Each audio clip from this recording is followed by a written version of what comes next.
Hello students, welcome to Edupath counselling. आज जो video है ये है कि आप अपार आईडी जो है वो आप कैसे बना सकते हैं।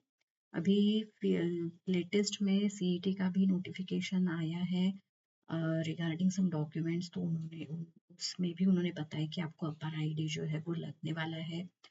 और अभी इस साल से उन्होंने कंपलसरी किया है अपार आईडी। तो बहुत सारे यानी कई बच्चे ऐसे होंगे कि जिन्होंने अपना अपार आईडी अभी तक नहीं क्रिएट किया होगा। तो आज वही मैं आपको बताने वाली हूँ कि आप अपना अपार आईडी जो है वो कैसे जनरेट कर सकते हो। तो सबसे पहले अपार आईडी जनरेट करने के लिए आपको आपका डिजी लॉकर का अकाउंट होना जरूरी है। ओके, तो ये जो डिजी लॉकर का अकाउंट, तो उसमें आपको लॉग इन करना है। अपार आईडी आप ऑनलाइन जनरेट कर सकते हो, यानी आप घर बैठे बैठे अपने मोबाइल से भी आप अपना अपार आईडी जो है वो जनरेट कर सकते हो। तो उसके लिए सबसे पहले आपको तो लगता है डिजी लॉकर का अकाउंट आपका। ओके, यानी आपको सबसे पहले तो डिजी लॉकर ओपन करना पड़ता है, उसमें लॉग इन करना पड़ता है और फिर उसमें जाके आप अपार आईडी जो है वो जनरेट कर सकते हो। तो अभी जिन बच्चों को ये पता नहीं है या फिर उन जिनका अकाउंट है नहीं डिजी लॉकर पे, तो कमेंट कीजिए, मैं उसके लिए एक सेपरेट वीडियो भी बना दूंगी कि डिजी लॉकर पे अपना अकाउंट कैसे बनाते हैं। ओके, तो अपन आज देखते हैं कि अपर आईडी कैसे क्रिएट करते हैं। तो सबसे पहले आपको क्या करना पड़ता है कि आपका ये जो डिजी लॉकर का अकाउंट है इसमें लॉग इन करना पड़ता है। ओके, यहाँ पे आपको अपना नाम दिख जाता है।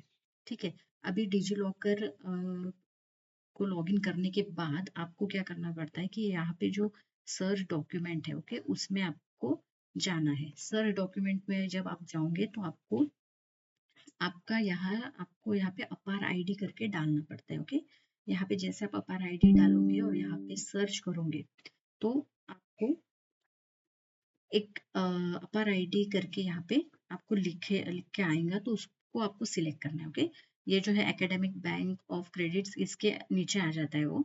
तो आपको क्या करना पड़ता है, ये जो अपार आईडी है इसको आपको सिलेक्ट करना पड़ता है। ओके, फिर उसके बाद सिलेक्ट करने के बाद आपको ये एक ऐसी विंडो दिख जाती है। ठीक है, अब ये विंडो में आपको अपना अपर आईडी जनरेट करना पड़ता है। ठीक है, तो इसमें आपको सब डिटेल्स आपको फिल करने पड़ते हैं। अब डिटेल्स क्या है कि नेम एज पर आधार।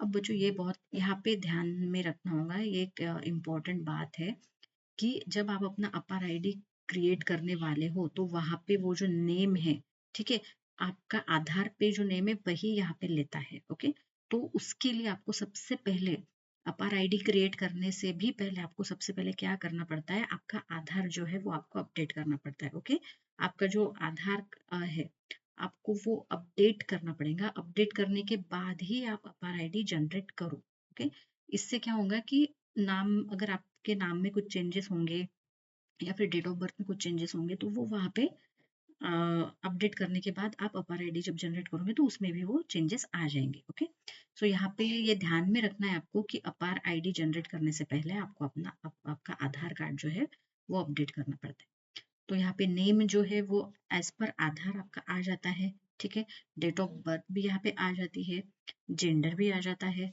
अभी यहाँ पे जो दिखा है आइडेंटिटी वैल्यू, ठीक है, अब ये क्या है, आइडेंटिटी टाइप। ठीक है, तो आपको सबसे पहले क्या करना पड़ता है, आइडेंटिटी टाइप सिलेक्ट करना पड़ता है।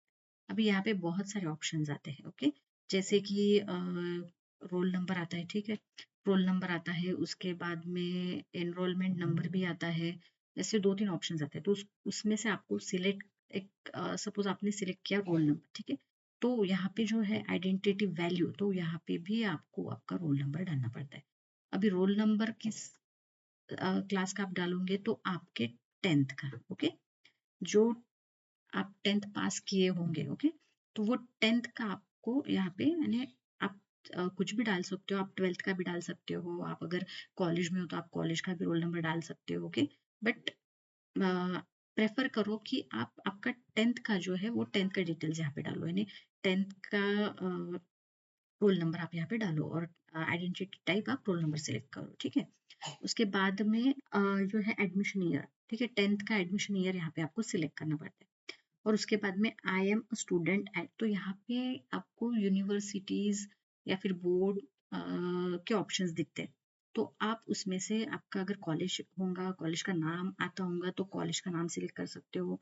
अगर आपका बोर्ड है कौन सा, तो स्टेट बोर्ड, तो वहाँ पे अगर स्टेट बोर्ड का नाम आता हो तो वो भी यहाँ पे सिलेक्ट कर सकते हो। ओके, उसके बाद में आपको यहाँ पे टिक करना है और आपको गेट डॉक्यूमेंट पे क्लिक करना है।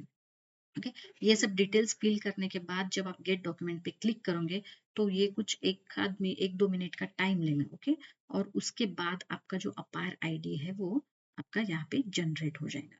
ठीक है, तो अभी अपार आईडी जनरेट होने के बाद आपको कुछ ऐसा दिखेगा। ठीक है, अभी ये जो डिजी लॉकर का अकाउंट है, इस अकाउंट में अ, 3 डॉक्यूमेंट्स अवेलेबल है।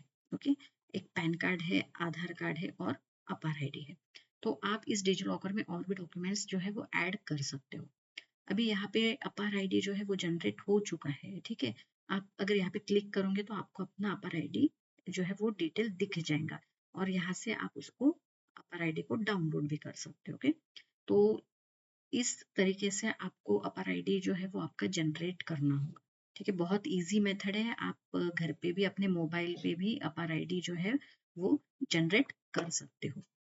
ठीक है, अभी इसके बाद अगर आपको डिजी लॉकर का अकाउंट कैसे ओपन करना है, उसमें डॉक्यूमेंट्स कैसे ऐड करने हैं, अगर उसका आपको डिटेल्स चाहिए तो कमेंट कीजिए, मैं उसका भी वीडियो जल्द से जल्द बनाकर पोस्ट कर दूंगी।